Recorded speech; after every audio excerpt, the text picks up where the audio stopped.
here today with this fine group of people. We're doing something different on Arizona Drag Racing Legends. We recently lost probably one of the best mentors we knew for a lot of people in not only drag racing but performance automotive that's ever been in the Valley. And Chuck Forestie, he passed away. The owner, he was the owner of Chuck Speed Center. People knew him far and wide. Great reputation, great products, and a great mind. And it's a little bit different that he's not here, but we did our best to assemble people that knew and loved Chuck and can tell some great stories and share memories of Chuck with us. So we're going to start with you. Go introduce yourself. I'm Lance Carsten. I've been running Chuck Speed Center for 28 years. Knew Chuck since '94. I've probably known him the least of this group. Kurtis Forstie, Chuck's oldest son. And you're now running or overseeing it, the yep. facility and all Yep. that. Making it things better for the guys in the shop. Yep. Keeping it going. I'm Jerry Miller. I was actually Chuck's first employee, and that was in the late 60s. Bob Ream met Chuck on Central Avenue at Bob's Big Boy sometime in 1964. Started working with him in 71. He's been a mentor, great friend, unbelievable teacher for decades. So with Chuck's recent passing, we lost a great guy, and we know that. What I'd like to do is, people don't, a little background on how he got to Arizona, and is how it started. And so each one of you can kind of fill in as we go through the progression, can fill in. But we're going to talk about him, and you're free to talk. So I'm throwing out to you, when did Chuck first get here, and how did he get here? Well, he came out here with Ed Smith. He came from Minnesota and Ohio. He lived both places. He was a farm boy, and always loved mechanical things. Flew model airplanes, and I'm trying to think what year him and Ed came out here. 63, 64. yeah. That's the year I was born. So.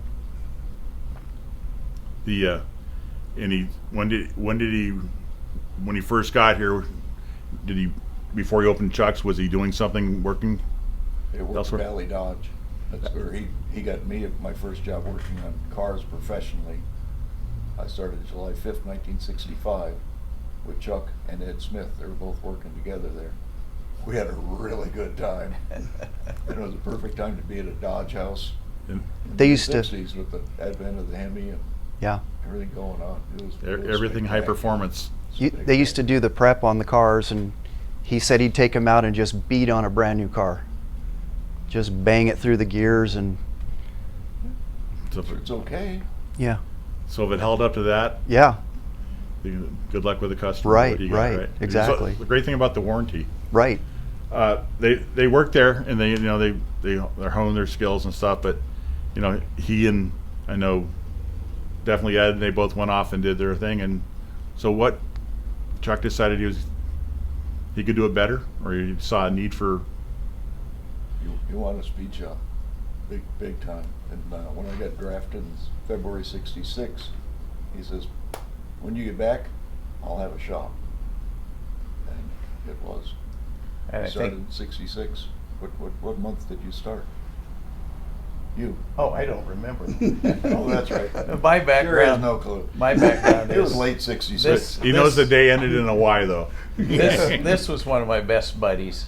Met him in high school, and I was working at Bob Grant Motors at the time, and he was working at Valley Dodge. And he said, "Hey, this guy builds transmissions, and let's go over to his house and hang out."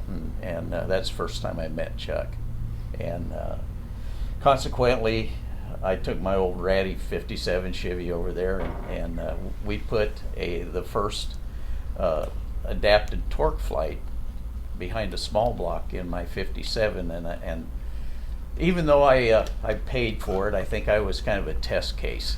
But that's how I met Chuck.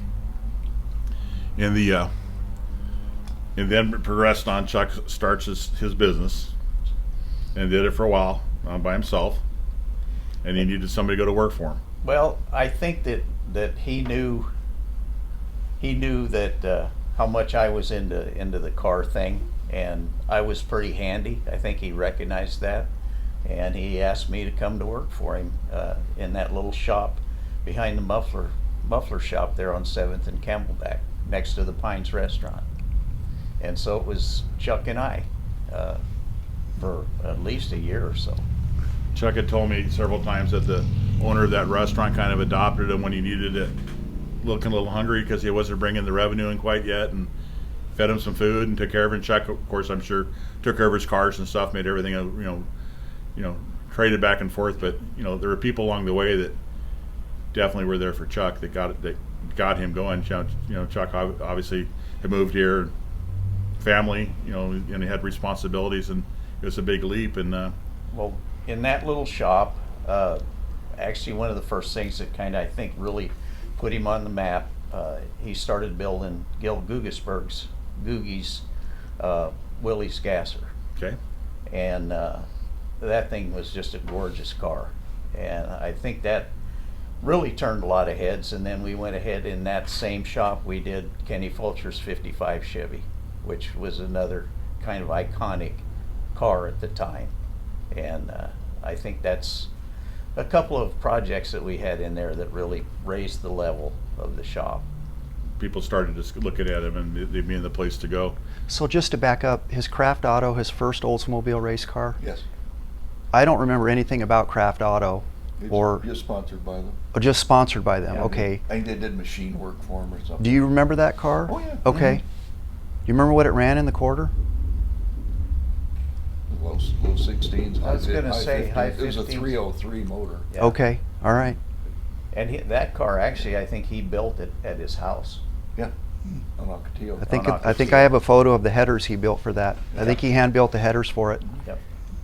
Speaking of that, that was one of the things that Chuck taught me in the little shop, was how to build headers. And then I don't think he picked up the torch after that.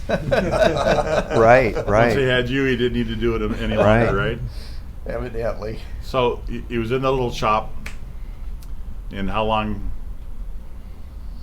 he progressed into the drag strip? This is not a drag strip on Yeah, Mariposa. Mariposa, This is not a sorry. drag strip. Cool it. Cool It. Cool It. World famous sign. It was in the newspaper. Yeah. Yeah.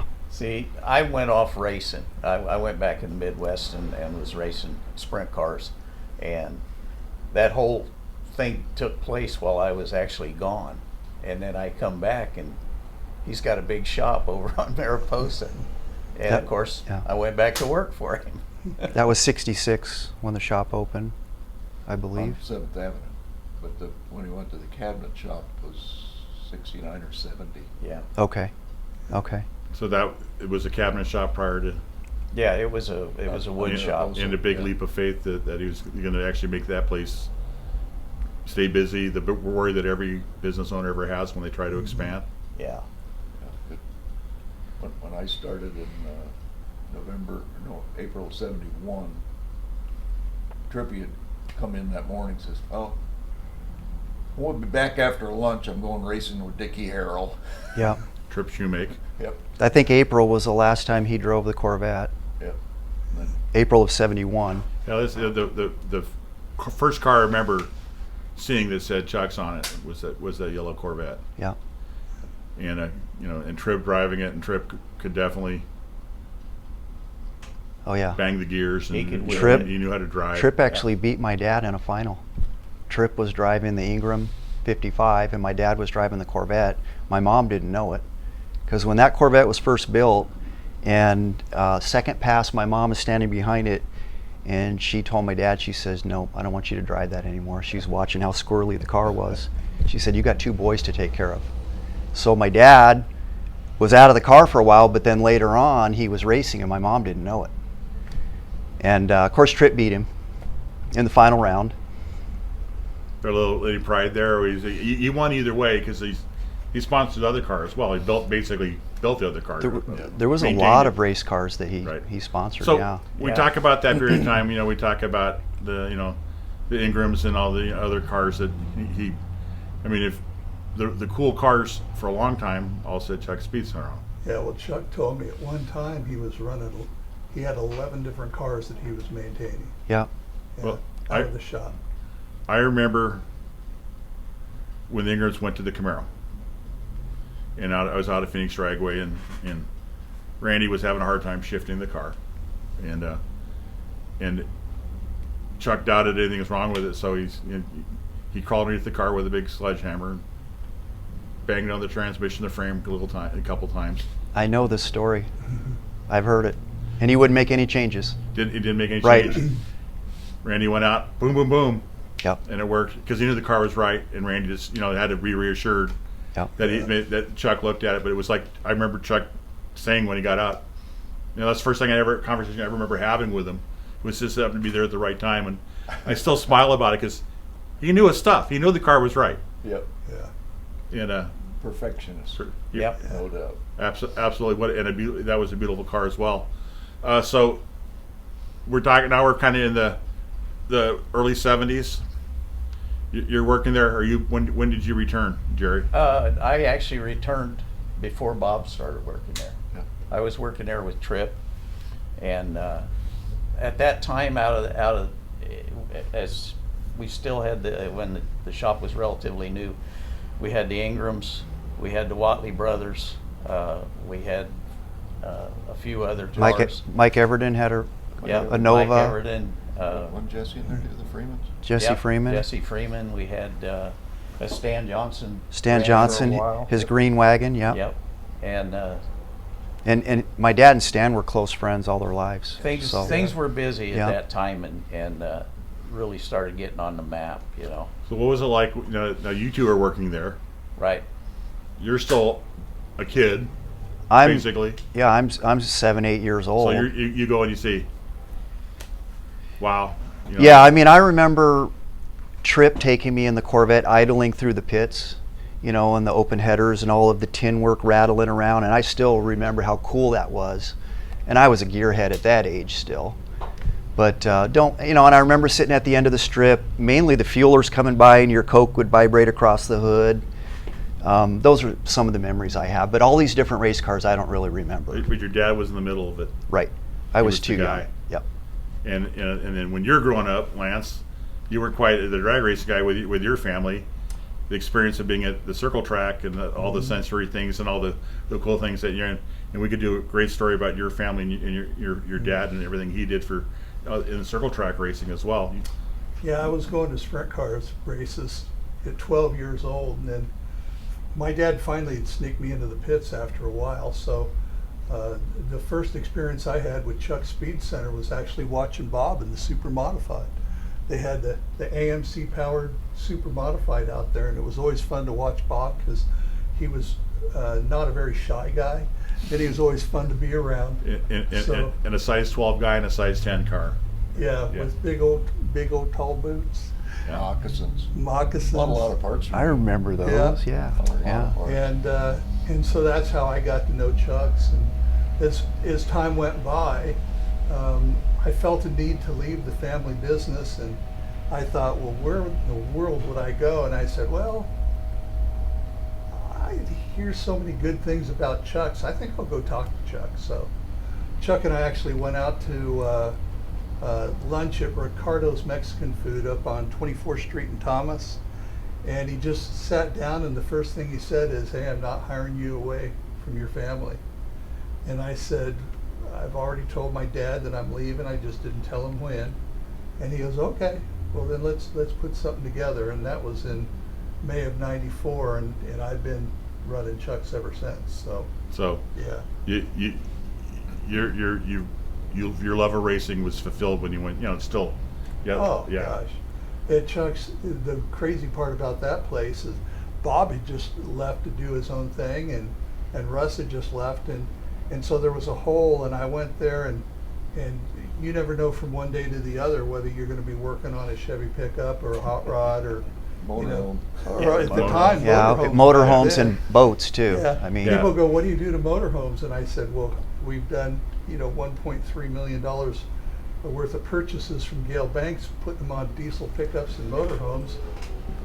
And you could dyno them. You can make money on it, so Yeah. now it's turned back into more of a hot rod shop. So. So during this time, of you guys there, Jerry, you tell some great stories about, share that Chuck must have really liked you because he gave you a place to live close by because you. Well, I was a little on the. How come there was things about Chuck that he was so smart about. First, he wanted you to buy a nice car, and one of the reasons was because you had payments then. And if you have payments, obviously you need better more. have some place to work. And I was a little more casual than that, but he bought the place next door, which was a little brick house, and I was the world's worst for getting there on time because I was working on race cars till 1 and 2 o'clock in the morning, and he asked me if I would if I needed a place to stay, I could move in there rent free. And again, I think one of the reasons was because he knew when the snack truck came into the compound there at 10 after 8 that I was at least be up and get over there to go to work. Bobcat's horn would wake you up. Bobcat. So the Bobcat horn. was it Bobcat from the very beginning? Yep. Yeah. He was there a Man, long he time. was there a long time. The other thing that was neat about Chuck was the shop was ours to use. Yeah. We could work on our projects. We could be there till 1 or 2 in the morning. He never had a problem with that. He encouraged it, and we built a lot of cool stuff for ourselves because Chuck made it possible that Amen. we could do that. That hasn't changed. It's still the same. Yeah, I was in the last. And that was really, you talk about benefits of work. That was a huge benefit. Yeah. You encouraged a lot of people along the way. Even your current crew, you have some really good people working there. Yeah. There's really, timeline-wise, there's really, at what point, I'm not sure I was going to ask the question, but the people that have worked for Chuck that basically had the skills going in, and when they left, their skills were so much more enriched and knowledgeable. Big He time. believed in teaching Absolutely. people. Friend that just recently had worked there, he said Chuck encouraged him to learn something new every day. What'd you learn today? There's a who's who of Arizona people that have worked there at one time. I'm going to say a couple names, and you guys just go on. As my best friend Bob DeYoung. Yep. He was proud. Oh, he was awesome. He worked there. Absolutely, Yeah. trips you make. Yep. Yeah. Who else was there? Kenny Fulcher. Kenny Fulcher. Kenny Fulcher, absolutely. Went on motorcycle restoration. But what he learned there, he still attributes Yep. Chuck for his All the sense of machining- business. Yeah, machining machinist. operations. It's not Wayne. just people that had names though too. I mean, just people when they left, they always improved themselves. They always were taking a step up from where they came in, and it's just been a place to learn and grow, and he never limited any of that. So He was always teaching. I think Yeah. one of the things that really amazed me too about Chuck was he had such a knowledge of kind of everything, automotive and other, even life things, at such an early age. And awareness of it. Yeah. Common sense. He Yeah. spelled on a second grade level, but his Well, mechanical ability and knowledge how to look at something and engineer it or make it work, Absolutely. he could have put patents on many different items and never did. He had told me that I asked him how he transitioned from carburetors to fuel injection. And he said all these people tried to teach him and give him books and stuff, and it was really he had to do almost trial by error, Yeah. learn, hands-on, and certainly what you do now, Bob, and all that knowledge base that that he had, and you learned together with him because you were there's that transition of whoa, carburetor's no longer on top of these engines. What are we going to do? And the story is great. That that was really a learning process that you just had to learn, and became the go-to guy, the go-to place for as people were transitioning into fuel injection, electronic fuel injection and such. And That was 1986. We started doing whatever we could find at the SEMA show. Yeah. He and I would go to the SEMA show every year, like clockwork. See what the latest, greatest was. We'd buy it and bring it home. Yeah, Let's bolt it on and see how it works. he loved the SEMA show. Oh yeah. I was able to, 3 years in a row, I think that by chance, the first 2 years by chance, I was with a friend of mine, my friend Alvin Roach. We'd go to Benihana's at the hotel for dinner, and 2 years in a row there's Chuck and Tony Cartelli from CSK and just different people. And second year it happened, so the third year we actually made an appointment, because we couldn't, and then the whole COVID thing kicked in and other stuff happened, but it was just I always learn. I mean, I could, this little interface that I have compared to you guys. He was always teaching. He was always sharing stories, and I think as he got older, he wanted to even more so pass his tribal knowledge on, because you can't download tribal knowledge. People just have to live through it, and it's stuff he knew that was so great for everybody else. Who else do you remember names that worked there that were Wayne racers? Rorvig. Yeah. Yeah. He went on to go back and work in NASCAR with the engine, with Fisher building engines. Myself, actually, the basic fabrication skills that I got from working at Chuck's and being provided with the tools to do that has just stood by me for my life, and actually afforded me to be able to make a very good living doing that. And A mentor, definitely. definitely a mentor. Yeah, And- I will say to that though, that Chuck didn't just hire. He didn't take anybody in and just teach them. He could see talent within people, and he always told me Jerry was one of the like the most natural, gifted fabricators that he had ever met. And so Chuck would always, every time Jerry would be gone, he'd come back in town. Chuck would say, "Hey, you want to come back to work again?" How many times did you work there, Jerry? I worked there 4 times. Chuck and I, like I said, we had this kind of relationship, and when you're young and you know a lot of stuff, you think, and so I think it was even. I think I got fired twice and I quit twice. so I think the game was even at the end. But for each one of those, there were 4 hirings too, so that wasn't too bad. It balanced out. The one nice thing is I got to see Chuck later on, and when I came back into town 6-7 years ago, I got to tell him thank you, which meant a lot.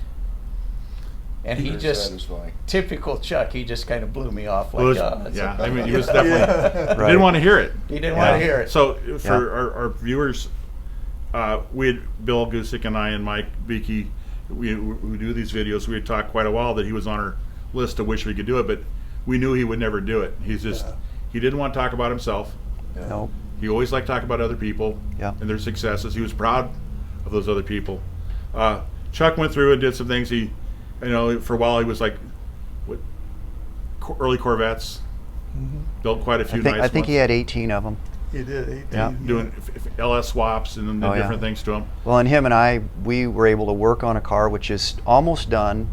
Thousands of hours in this car for the last couple of years. We got to work on it together, because he would never let me do a car with him. I think he was too picky. But anyway, this Did he last ever let you hold the flashlight? well, maybe that, right. But anyway, this last car, I was able to come in and built this car together, and I think I tallied it up. Him and I each had 1,500 hours in this car, not counting paint, body, or upholstery. And so I really enjoyed that time with my dad. He built some great That's- Corvettes. that's I know that Yeah. we was talking one time, and he was talking, he said he signed up to do the Hot Rod Power Tour.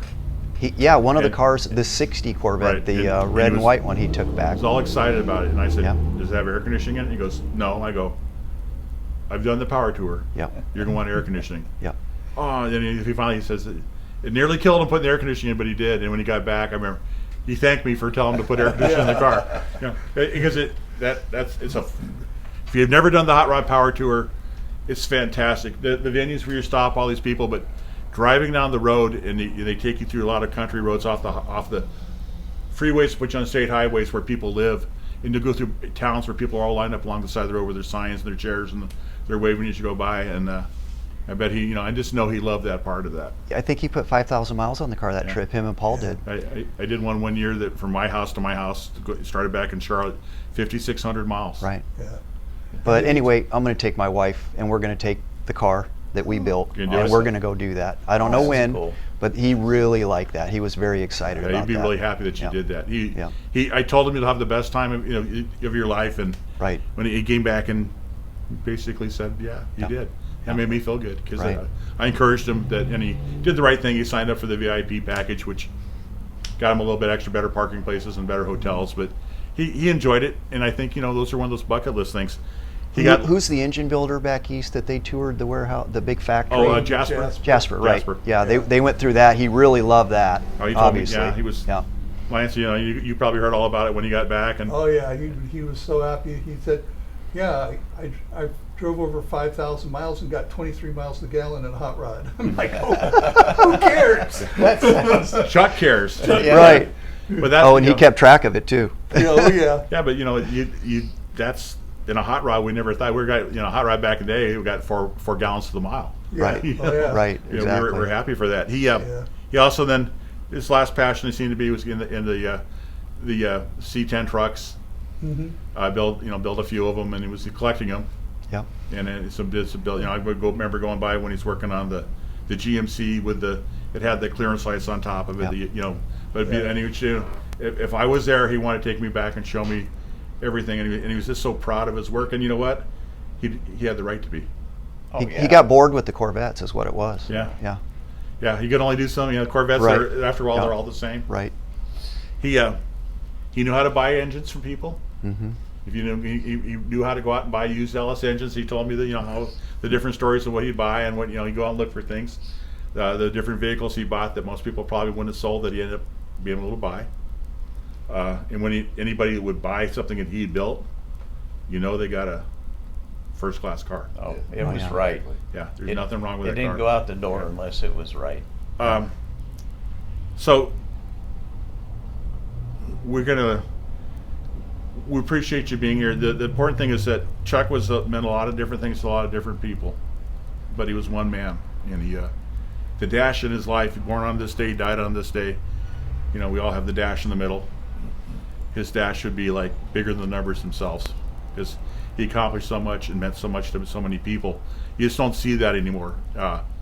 In America, people, they hire the guy for you'll do, and then fire the guy 2 weeks later because he doesn't know any more than the guy he hired, and the guy expects the person he hired to be smarter than that. Chuck, the mentorship, the things he taught people, made people that even went on and did something else, just better people for working for him. I feel better for having him as a friend.